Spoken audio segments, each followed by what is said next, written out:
redevelopment authority.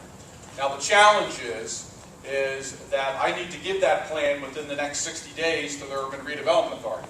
But this guy back here hasn't finished the plans yet. So I can't get contractors to bid on plans that are 60% done.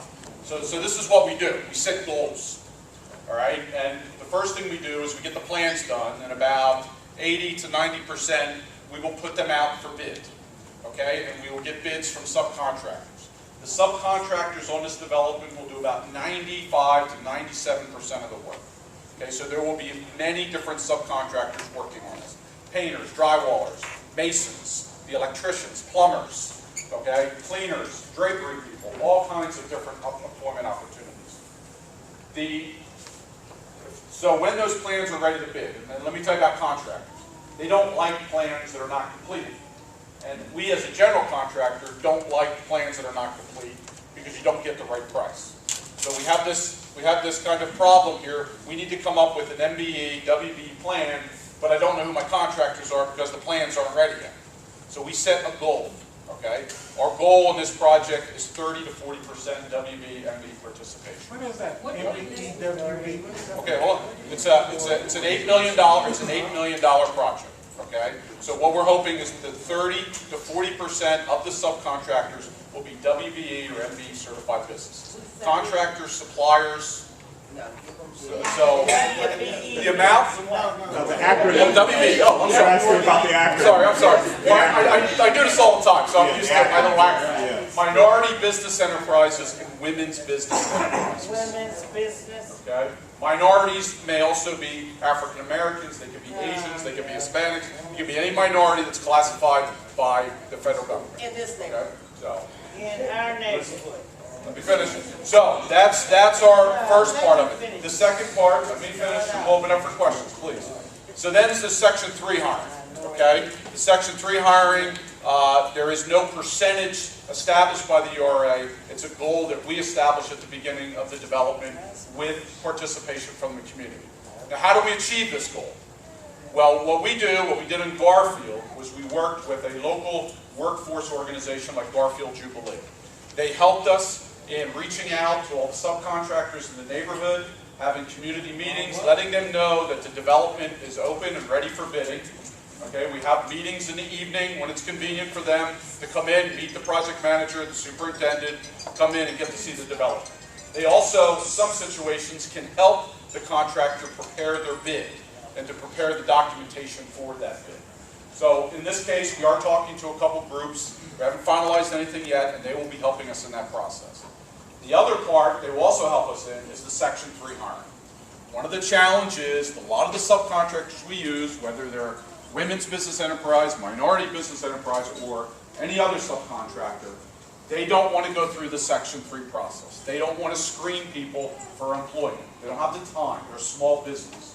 So this employee workforce group, like Garfield Jubilee did for us, they will help screen those Section 3 potential candidates. They will review them for their background, see if they have a driver's license, basically do like any interview, job interview. They'll screen and review the process. They'll provide to our subcontractors, here's a base of available laborers, available people to help you on this development. So that's what we're going to be doing in the next 60 days.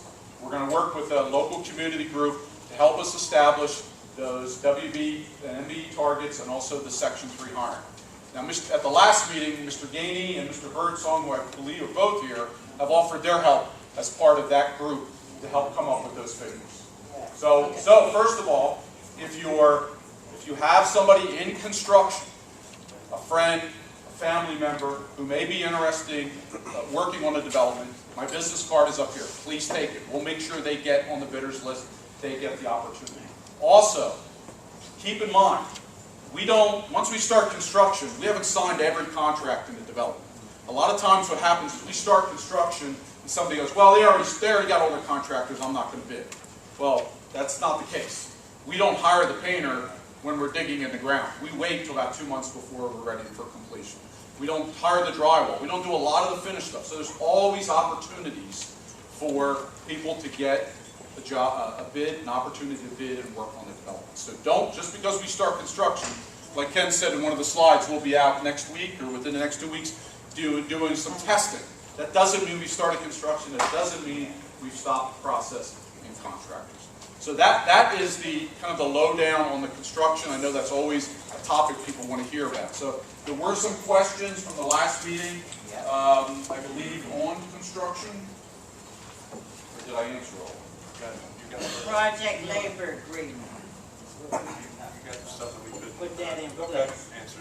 I think there were some questions on the rent structure for residents that you knew about that I didn't have those. Okay, well, let me ask you, the lady mentioned the project labor Project agreement. labor agreement, right. This is my knowledge of a project. We've never done a project labor agreement. I've worked in several communities. I've been doing this for 15, 18 years, working in all kinds of areas. The project labor agreements that I'm familiar with are with unions.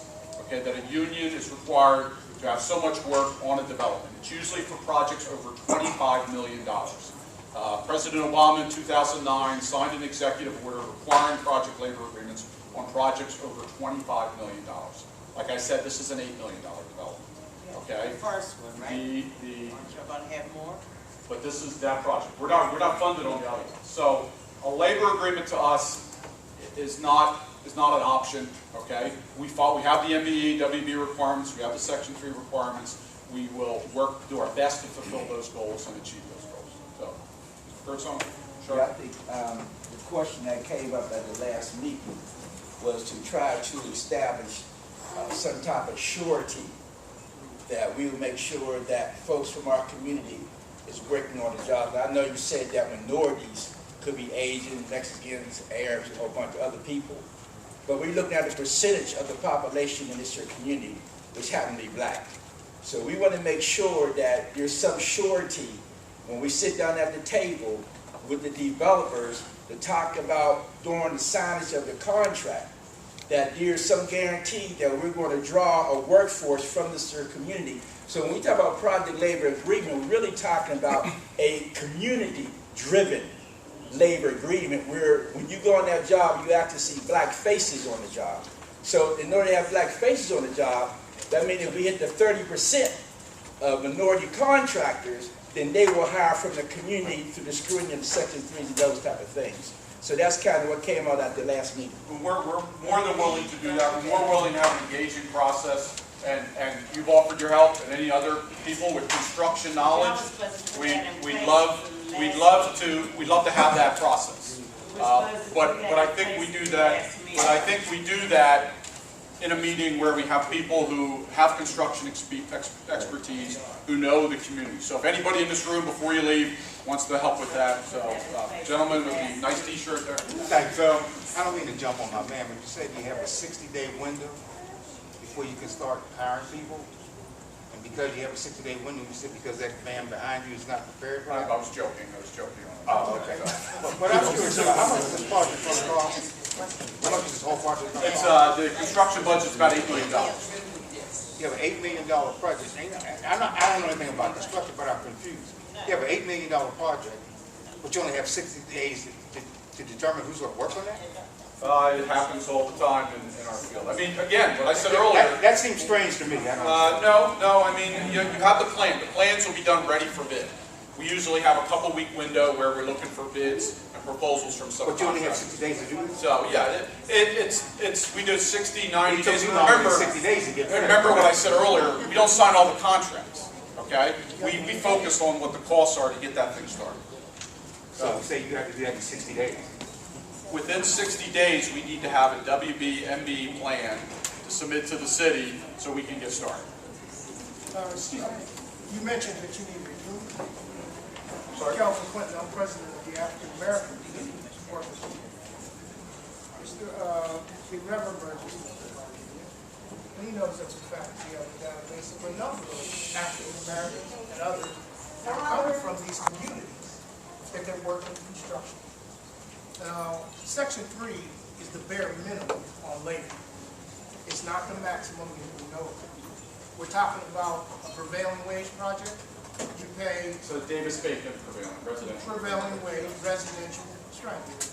You know, the fact of the matter is that most of the people that you hired in Garfield, most of the people that you hired on the Hill, and most of the people that you did Section 3 with through Garfield Jubilee, they didn't make prevailing wages. Nor did they make $10 an hour while they stand next to a white guy, he's working, and he's making $30-something an hour, plus benefits. Okay? So the fact of the matter is, when you want to sell this game, this dream, this facade, that you're going to be fair with the community and come out with Section 3 as your maximum for participation of African Americans in the community. You don't mention the African American refugee. He knows full well about the African American refugee. So you want to exclude us. No, And I didn't say that. well, no, I'm saying, it's not that you don't know. And I'm sure our name has been brought up. The reality is that you don't build careers off of Section 3. Section 3 has no continuum. The Department of Labor, and let me tell you something. They got a program called Hard Hats to Helmets. It's for veterans coming from, I got 2 sons that went to Iraq. Veterans coming from Iraq and Afghanistan, they promised them that they would not be in programs such as Section 3, the one and done programs. That's what they said. Is that what Section 3 is, one and done? It's one and done. You're done. They never. This contractors here never have to see these young black men and women again. You're not taking them to out in some Robinson Township or some other place around in the region to work. So there's no career continuum. So you don't get training, proper training. You don't end up with a career. So we end up in the same thing we've been in for the last 4 decades here, since way back to Nate Smith, where you can't even identify some carpenters or electricians or plumbers. You don't see them in the community. Why do our children not know what it is to be a construction worker? Because they don't see enough in our community as role models to say, I could do that. And you know something?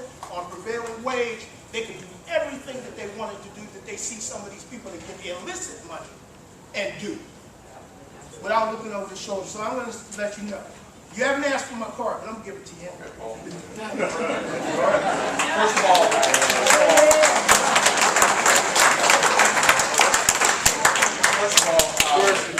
you're right, the Garfield development is ours. I'll check on the prevailing wage. That's the The first shame time. of it is that at the end of the construction, you put pride on top of the bill, KDK.